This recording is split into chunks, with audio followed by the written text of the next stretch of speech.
Well, Rob, since October 2019, I know that it's been your quest kind of to get back to this position and be sitting up there. Just talk to me about how it feels to be just days out from the big fight. Has it though? Has it been my quest? You know, honestly, since the loss, I've been just focusing on the journey, focusing on just taking each fight as it is. And I was enjoying it. I wasn't thinking of like, I can't wait to, like, I have to get back to that title shot. I have to get, that's why throughout the procedure, it was, people were asking me, you don't want that title shot? Or they're saying you don't want it. No, I did want it. It's just, it wasn't something that I was fixated on. I was working on things. I was working on myself. I was working on the game, and I was enjoying the process. So, and I know all roads lead to Rome, sort of thing, right? So as long as I'm winning and getting better and enjoying it, I'll get here eventually. And I guess, how do you think the Robert Whittaker sitting up there compares to the one that sat at a press conference when you guys fought the first time? This one's much happier, right? This one's much. I'm just enjoying it. I'm enjoying it. I feel, yeah, I'm a much happier person. Like, you know, I realised that if I didn't enjoy the process and the road that led me here, I was, you know, not enjoying half my life because I spent a lot of time training and fighting and in fight weeks. So, yeah, you know, it's a job, you know, and I'm enjoying it. Do you feel like that first fight was more of a was it more of a mental thing that things played out the way it was, or do you think that it was more physical stuff you could have done differently in the cage? A bit of both. You know, one affects the other, really. There were a lot of mental things, I think, you know, I got sorted post-fight, but that I couldn't quite deal with until I had that L. But, you know, and those mental changes stimulated the physical changes that I've made in the game and in myself. I guess when you watch that fight back, I mean, what sticks out to you? Is there something specific like, oh, you know, I can change this going forward? And was there some big takeaway that you felt like went really wrong? Yeah, probably keep my hands up a little higher. You know, I don't know. There's too many. There's too many. It's one of those things that I could sit there and dissect it forever, but at the end of the day, all I can try and do is just get better holistically and try to just go into this fight and give it another dig. You keep talking about positivity and the mental change that came with that loss. I guess, what was the biggest thing for you? Like, did you work with somebody, kind of a sports psychologist? Was it just some sort of deep dig within yourself to kind of come to that realization? Yeah, well, straight fortunately, I'm a bit of a thinker. Sometimes, unfortunately, because I think too much. But after that loss, like everyone knows, I took a step to the side of the game and focused on myself. I did speak to a sports psychologist, and we just, I don't know, you know, just ask the questions. And last one for me, kind of being here in Houston versus back home where, you know, it was maybe more of a localized deal. Is this, do you feel like there's a little bit less pressure? Do you like kind of it being more of a business trip, maybe, so to speak? I think the pressure was self-imposed. I don't think the location played as much of a role as people think it did, because I'm much more equipped to deal with all those sort of things. I think back home I was putting that sort of pressure on myself and those expectations on myself, and that was the biggest thing, you know, it resulting in a lot of pressure. Robert here. A lot of what you're saying sounds like what Brian Ortega was saying when he fought on Fight Island. He said, and he remembers a specific moment after he lost to Max Holloway. It was on the gurney going to the hospital is when he had this like bolt of lightning hit him that he needed to make changes in his life. Was there a moment like that for you where it just all hit you like, I need to make these changes in life and take a step back? No, it wasn't. Beeping going on. I didn't understand that. Sorry. I don't know why that went on. Yeah, no, it wasn't a bolt of lightning. After the fight, I was just burnt out. I just didn't want to get back in the gym, you know. And if you don't go in the gym, you're not going to be fighting very long. So I guess that was. I kind of recognised the signs. Like I didn't want to jump back in the gym. I wasn't enjoying the game, and I had to sort that out because I wasn't going to drag my feet. This game is too dangerous. This game takes too much out of you to go at it like that. So I had to work it out. Now, I watched the interview you gave with Mike Heck, and you used the phrase you had to come to grips with what the title meant when you had it. Can you elaborate on what you meant by that? I don't know. I don't remember saying that. So when was this? I think last week you gave the interview. You were just talking about like you felt unsatisfied, and this time moving forward, when you do get the belt, it will be different. Because last time you had to like come to. You were talking about how you had to like rise up the ranks, and you enjoyed that process. But once you got the title, you kind of had to come to grips with what that meant. Okay, yeah. It was kind of working out my drives. So I like video games a lot, and I really enjoy progression, and it sits really well with me. You know, being 8 and then fighting 7 and moving to 6. Like, I don't know, I like that little dynamic, whatever it is. That's not saying I want to go back down in the rankings to work my way back up, but you know, it gives you a real easy sense of progression. Like, you know where you're going. Whereas once you hit the top, I kind of didn't have that. And I don't think, it's hard to say, I don't know how much of that annoyed me or whatnot.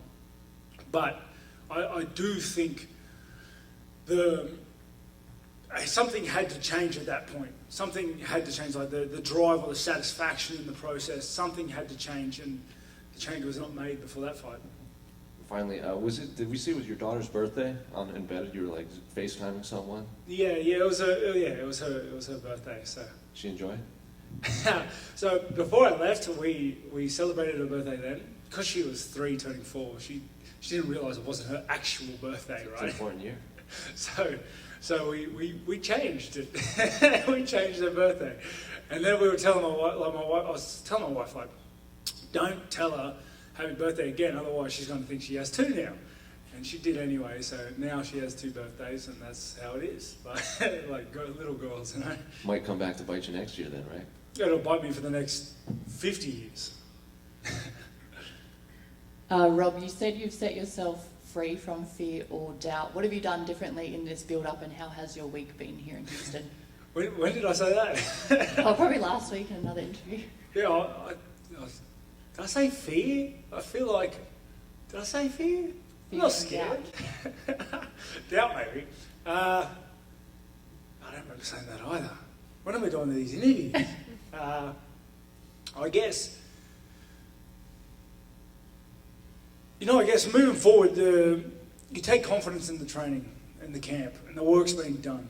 I have great confidence in the work that I've put in, and that alleviates any doubt that I have moving into this fight. I know what's waiting for me after the fight, regardless of the win or loss. And, I know why I fight. I know what drives me, and I'm very satisfied. I just want to get in there, make a very good account of myself. And, if I get in there and I execute my game, and I do everything that I work towards, and I give the best performance that I can give, I'll be a happy man. And what will you do differently this time, and how important will patience be? That's delving into secret territory there. Honestly, it's hard to say. It depends how the fight plays out. Who knows? Because a fight is so dynamic. He's trying to actively stop whatever it is I'm working on, and I'm doing the same. And we're both trying to execute our own game plans. I guess I'd like to hit him a lot. If I can get him on his back, that'd be a good thing as well. But we'll see how the fight goes. Hi, Rob, over here. We know that you're a big fan of video games. You were a voice companion in Skyrim. Yeah. You're a big Fallout fan as well. When can we see you in the world of Fallout? I have to wait for someone to make a mod of me in that one.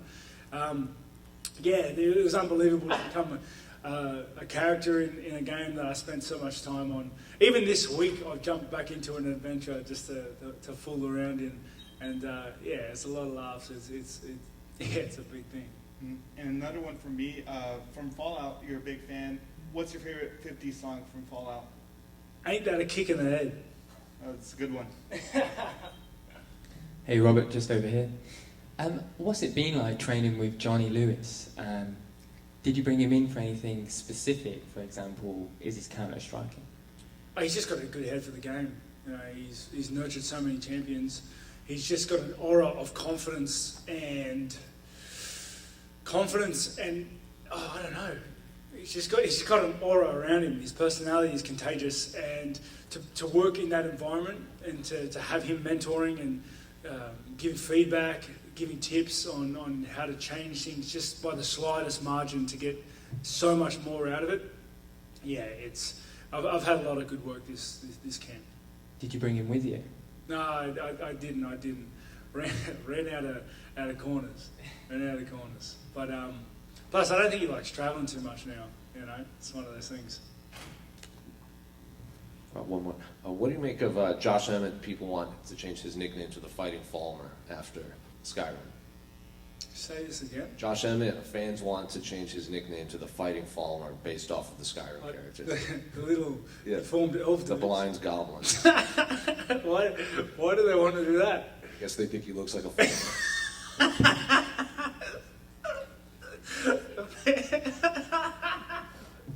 Fans are ruthless, aren't they? Seem to appreciate it. It's like people on Reddit want him to change. Yeah, that's. I'm happy I got called Bobby Knuckles, right? Rob, That is good. Rob, Izzy said that this week that in his last 2 fights he got bored with Victorian Yarn. Do you think there's any chance he gets bored against you on the weekend? I hope not. You know, if he does, I'm doing things wrong. That's a very easy thing to say, though, isn't it? Yeah. And can I ask, I mean, there's been a lot of talk about the improvements that you've made, you know, since the two of you last fight. But given that you've spoken about, you know, everything you were going through and the burnout and stuff like that, do you feel like the gap between the two of you, or the difference between the two of you as fighters, has always been a lot closer, perhaps, than what that first fight suggests? Perhaps. You know, it's one of those things. I'm not taking anything away from his win. You know, he beat me quite handedly. It's one of those things that I think as a fighter who loses, you always feel like you can do better. And that was especially present in that fight. I felt like I could do better. And I feel, like I said before, I said that if I get in there and give a good account of myself and give my best performance, I'll leave happy. And I feel like I did not do that in that fight. And I think our skill levels are much closer than that first fight dictated. But I don't know. I lost, so I can't really comment too much on it. Maybe they're not. You know, I guess we'll wait for this second fight to find out. But one thing I do know, though, is I've worked my absolute butt off to get here and to get in there and to give them a much better showing than the first one. Are you happier that it's taken, because it's obviously taken a while for you to get the rematch, are you happier than say if you hadn't have tried to take that break perhaps and tried to have a rematch quicker, or push to fight him again quicker? I couldn't fight him, I couldn't rematch him straight away. I had too many things to work on. And more so just personally, I had things to work on. And that took precedence over everything. I left the game for a bit, you know, so that took precedence. But I guess I haven't. If I could go back in time, I wouldn't plan this amount of time before the title shot. I certainly would have fought last year, hopefully. You know, it's one of those things that just kept getting pushed back. But it is what it is, and here we are.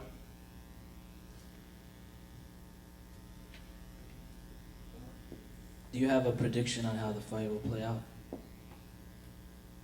Nah, not really. Just get in there and throw it and keep my hands up a little bit higher.